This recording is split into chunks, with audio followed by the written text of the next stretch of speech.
Организацијата Банкарство за храна е веќе 10 години активен чинител во етерот на граѓанското движење во одделот на справување со сиромаштијата. Нивната цел е да има што помалку гладни. За активностите на оваа организација, но и за нејзините спротивставувања кон надлежните институции за поништување на одлуката која што е донесена за распределба на финансиски средства како финансиска поддршка на здруженија и фондации за справување со кризата од COVID-19, разговараме со Дучко Христов. Вие се обративте со писмо до повеќе места, до председателот на државата наша, Стево Пендаровски, до премиерот Оливер Спасовски, но и до амбасадорот Самуил Боган. Целта е иста.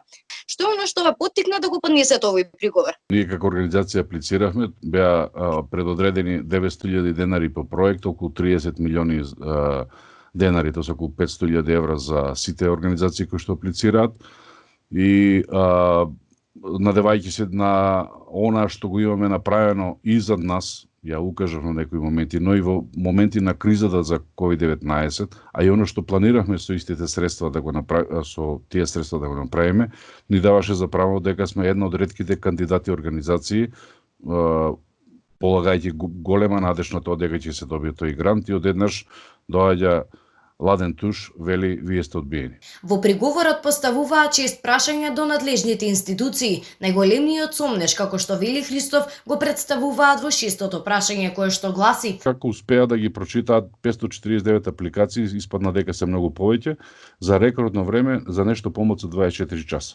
Пазете, значи јавноста или не тера да пиеме многу нафта, или не прават толку малумни да поверуваме дека, затоа беше едно од прашањата кога упатувавме до Советот, дали нашите представници, кои го да биле, дали успеале да ги прочитаат сите проекти.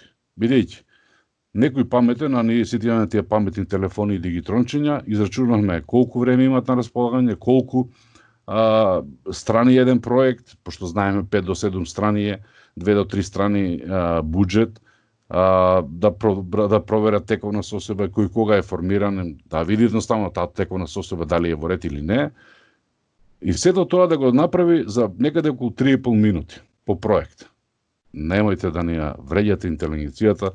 Христов тврди дека има и организации кои што не се на листата дека аплицирале, а сепак го направиле тоа. За овој приговор застанале повеќе од 35 организации. На крајот тој им упати апел и предлог до надлежните институции. Ако они успеале за 3 минути 49 секунди или 48 да ги симнат, евалуираат и оценат проектите, нека ни дадат на сите 549 организации по 3 минути 49 секунди или 8 секунди, да секој од нас пред јавност на стадион, пошто нели да ги почитуваме правилата на социјална дистанца и заштитни средства од кризниот штаб на РСМ, да ги представиме нашите предлоги идеи.